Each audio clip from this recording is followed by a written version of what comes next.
Today the biggest news comes from the Russian Federation. Here the Pentagon has cleared the transfer of Tomahawk cruise missiles to Ukraine just as Russia reels from one of the largest waves of energy strikes of the war. The timing could hardly be more perfect, as while American officials finalize paperwork, Ukrainian missiles have already plunged parts of Russia, including Moscow, into darkness. The Pentagon's clearance means all technical and logistical checks for the Tomahawk handover are complete, leaving only the presidential signature as the final holdup. The system, with a range of roughly 1,600 kilometers, would allow Ukraine to reach virtually any critical target within Russia. Ukraine is actively preparing for the deliveries so they can be used as soon as they arrive in the country, as Kyiv has already begun experimenting with strike coordination, precision mapping, and damage modeling to learn how best to exploit the new range once it is authorized. The first clear demonstration came with the Neptune missile strikes on Russia's energy grid, when Ukrainian forces hit the Oriol thermal power plant and the 750 kV Vladimir substation, crippling two of the most important nodes in central Russia's grid. The Oriol plant alone supplied around 40% of the region's electricity and 2/3 of its central heating, meaning the attack instantly cut power and hot water to several districts. Footage from the scene showed one of the cooling towers partially destroyed and the switchyard in flames. In Vladimir, multiple explosions tore through the substation that powered industrial facilities tied to Russia's defense sector. The scale and precision of these strikes marked the first successful use of the domestically upgraded Neptune against deep inland Russian infrastructure, a test run for what Tomahawks could later achieve on a national scale.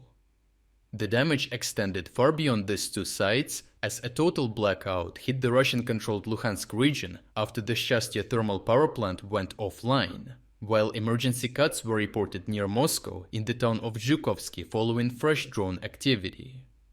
In the capital suburbs, residents filmed entire districts without light, and Russia's electricity-dependent rail transport systems were disrupted until power could be restored.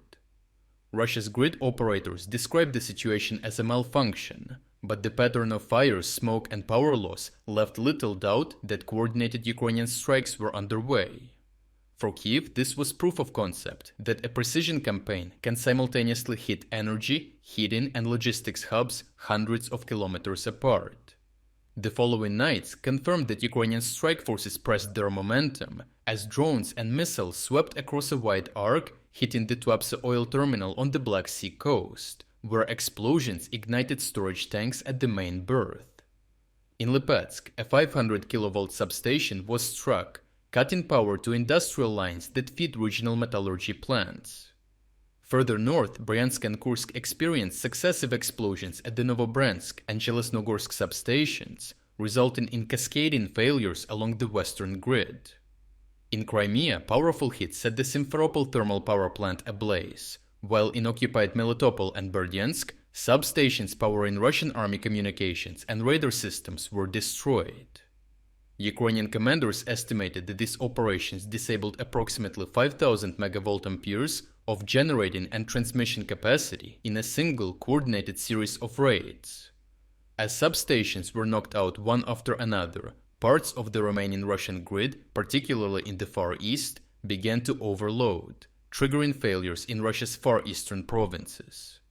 Each strike compounds the next, eroding Russia's ability to sustain both civilian infrastructure and the industries feeding its war effort. Overall, Ukraine's energy strike campaign has evolved into a strategic weapon in its own right, one that tests the very limit of Russian resilience. The blackout around Moscow is not just a technical failure, but a glimpse of what sustained long-range pressure could look like once Tomahawks arrive. If the transfer is approved, Ukraine will gain the means to reproduce this level of damage across Russia's heartland with far greater precision and frequency.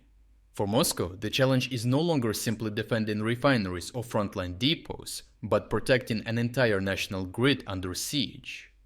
The war is shifting from the trenches to the transformers, and the outcome will increasingly be measured not in territory gained, but in the power that still stays on when night falls. If you would like to explore other key developments today that we couldn't cover in this video, make sure to visit our interactive news map. The base map is completely free to use, so even with a free membership you can follow the frontline updates daily and preview the latest news and combat footage.